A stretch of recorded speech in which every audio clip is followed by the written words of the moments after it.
Hello friends, this is Vaishali and welcome to Study Focus. Friends, आज हम बात करने वाले हैं सीटेट पेपर 2022-23 को ध्यान में रखते हुए ईवीएस के मोस्ट इम्पॉर्टेंट टॉपिक जो जानवर से क्वेश्चन पूछे जाते हैं सीटेट में। ये एक मोस्ट इम्पॉर्टेंट टॉपिक है, यहाँ से हर बार एग्ज़ाम में क्वेश्चन आते हैं। तो फ्रेंड्स, बने रहिए हमारे साथ और वीडियो को अंत तक जरूर देखें। वीडियो पसंद आए तो वीडियो को लाइक शेयर एंड चैनल को सब्सक्राइब जरूर करें। तो चलिए शुरू करते हैं आज का टॉपिक। सबसे पहले आपका जानवर कौन सा आता है? स्लॉथ। स्लॉथ के बारे में हम जानेंगे। यहाँ से स्लॉथ से काफ़ी टाइम क्वेश्चन पूछे गए हैं और शायद पिछली बार भी आया था, 2021 वाले में आया था ये स्लॉथ से question. Previous year question paper अगर आप देखेंगे तो वहाँ पर आपको कई बार ये देखने को मिलेगा, ये जानवरों से क्वेश्चन, स्लॉथ से मोस्टली ज़्यादातर। तो अगर आप लोगों ने प्रीवियस ईयर क्वेश्चन ना किए हो तो स्टडी फोकस चैनल पर आपको अवेलेबल कर दिए गए हैं, आप लोग वहाँ से जाकर देख सकते हैं प्रीवियस ईयर क्वेश्चन आंसर। ये आपके एग्ज़ाम में काफ़ी हेल्प करेंगे। तो फ्रेंड्स, चलिए शुरू करते हैं। आज का टॉपिक क्या है? जानवरों से रिलेटेड। तो हम कई सारे जानवरों के बारे में बात करेंगे। सबसे पहला आपका आता है स्लॉथ। तो स्लॉथ के बारे में क्या कहा गया है? स्लॉथ भालू जैसे दिखते हैं पर यह भालू नहीं होते हैं। ठीक है, ये भालू जैसे दिखते तो हैं पर ये भालू नहीं होते हैं। ये दिन में करीब 17 घंटे पेड़ों से उल्टे लटक कर मस्ती में सोते हैं। करीब 17 घंटे पेड़ों से उल्टे लटक कर मस्ती में सोते हैं। अगला पॉइंट आपका क्या है? स्लॉथ सप्ताह में एक बार शौच करने के लिए पेड़ से नीचे उतरते हैं। सप्ताह में एक बार, समझ रहे हैं?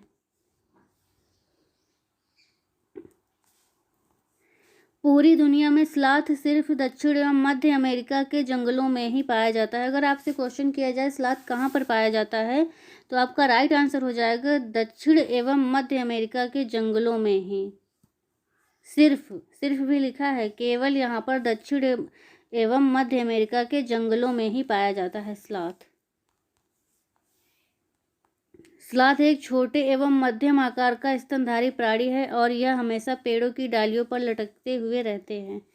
ओके, यह हमेशा पेड़ों की डालियों पर लटकते हुए रहते हैं। स्लॉथ एक मध्यम आकार का स्तनधारी प्राणी है और यह हमेशा पेड़ों की डालियों पर लटके हुए रहते हैं, लटके ही रहते हैं पेड़ों पर ये। अगला पॉइंट आपका क्या है? आमतौर पर स्लॉथ जानवर अपने जीवन का ज़्यादा से ज़्यादा समय ऊंचे पेड़ों की डालियों पर ही बिताता रहता है, लेकिन वह तभी नीचे आते हैं जब उनको मल त्यागना होता है। इम्पॉर्टेंट काम के लिए ही नीचे आते हैं, बाकी वो पेड़ पर ही लटके रहते हैं। अगला पॉइंट आपका क्या है? बाघ के बारे में हम जानेंगे। तो बाघ अंधेरे में हमसे 6 गुना बेहतर देख सकते हैं। कितने गुना बेहतर देख सकते हैं? तो फ्रेंड्स, आपका राइट आंसर हो जाएगा 6 गुना बेहतर देख सकते हैं। बाघ की मूछें हवा में फंसे हुए कंपन को भांप लेती हैं, जिससे उसे शिकार की सही स्थिति का पता चल जाता है और अंधेरे में रास्ता ढूंढने में बाघ को मदद मिलती है। ये भी इम्पॉर्टेंट पॉइंट है आपका। यहाँ से कई बारी क्वेश्चन पूछा जा चुका है कि सेम सेम ऐसा लिखा रहता है, फिर उसमें लिखा रहता है क्वेश्चन में सेम जितना इसमें लिखा है इतना ही लिखा रहेगा, फिर उसमें लिखता है ऐसा किस जानवर का लक्षण है, अभिलक्षण है, ऐसा करके लिखा रहेगा। तो यहाँ पर बाघ नहीं होगा। केवल ऐसा कौन सा जानवर है जिसकी मूछें हवा में हुए कंपन को भांप लेती है, जिससे उसे शिकार की सही स्थिति का पता चल जाता है और अंधेरे में रास्ता ढूंढने के बजाय ढूंढने में मदद मिलती है, ऐसा लिखा रहेगा। और ये कौन सा जानवर है? तो आपका राइट आंसर हो जाएगा बाघ। इतनी सारी विशेषताएं।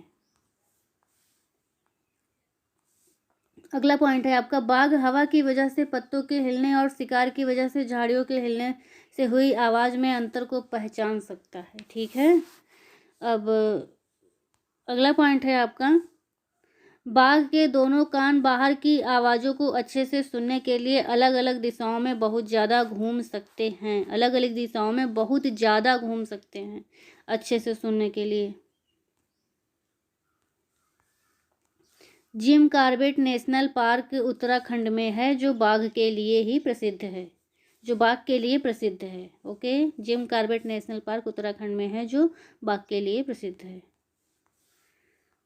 अगला है आपका जानवरों, ये इंपॉर्टेंट पॉइंट है आपके, जानवरों में भी देखने, सुनने और महसूस करने की शक्ति होती है ना।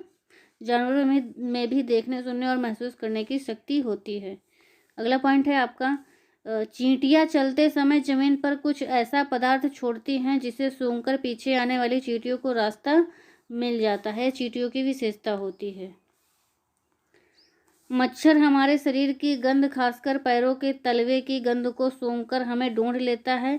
मच्छर हमारे शरीर की गर्मी से भी हमें ढूंढ लेता है। मच्छर की ये खासियत होती है कि कैसे हमें ढूंढेगा, गर्मियों में ज़्यादा लगते हैं मच्छर।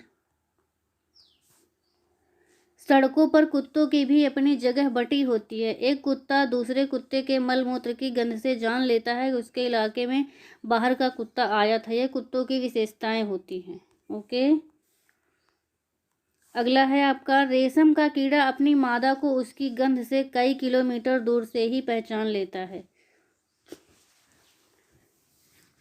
ये बढ़िया है। रेशम का कीड़ा अपनी मादा को उसकी गंध से कई किलोमीटर दूर से ही पहचान लेता है ना।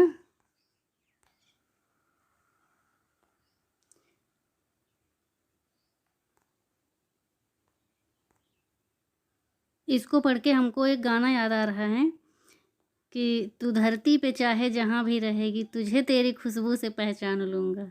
ओके, तो रेशम का कीड़ा अपनी मादा को उसकी गंध से कई किलोमीटर दूर से ही पहचान लेता है। ये यहाँ पर फिट बैठता है ये सॉन्ग। अगला देखते हैं। ज़्यादातर पक्षियों की आंखें उनके सिर के दोनों तरफ होती हैं। ठीक है, ज़्यादातर पक्षियों की आंखें उनके सिर के दोनों तरफ होती हैं। अगला पॉइंट है आपका,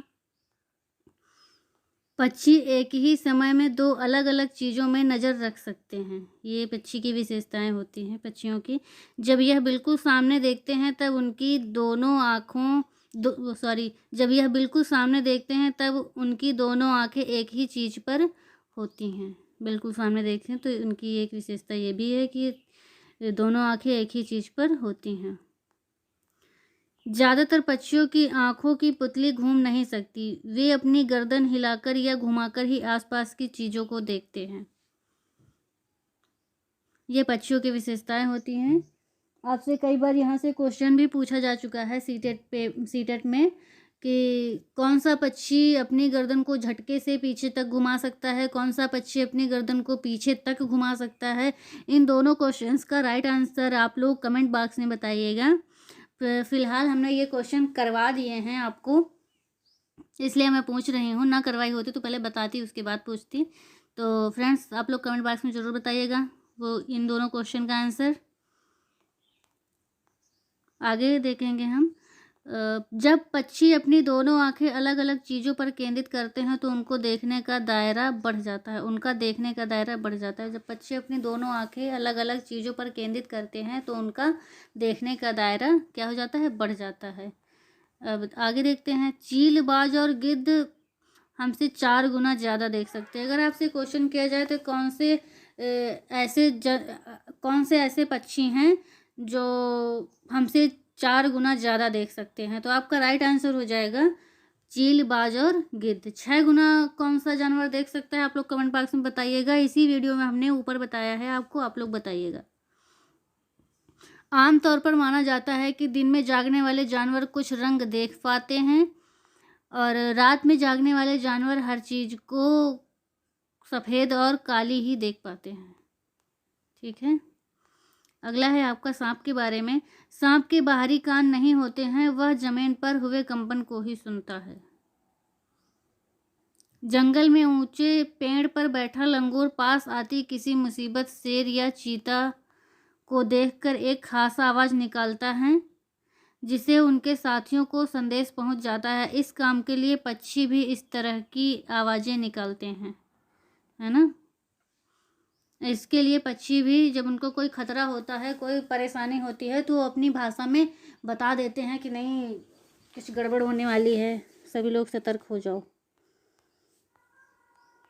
अब मछलियों के बारे में हम बात करेंगे। मछलियाँ खतरों की चेतावनी के लिए एक दूसरे को बिजली की तरंगों से जानकारी पहुंचाती हैं। इनकी भी अपनी एक भाषा होती है जो एक दूसरे से आदान प्रदान करती हैं और समझती हैं क्या कहा जा रहा है, जैसे हम लोग अपनी भाषा समझते हैं। कुछ जानवर तूफान या भूकंप आने से कुछ समय पहले ही अजीब हरकतें करने लगते हैं। जंगलों में रहने वाले लोग समझ जाते हैं कि कुछ अनहोनी होने वाली है।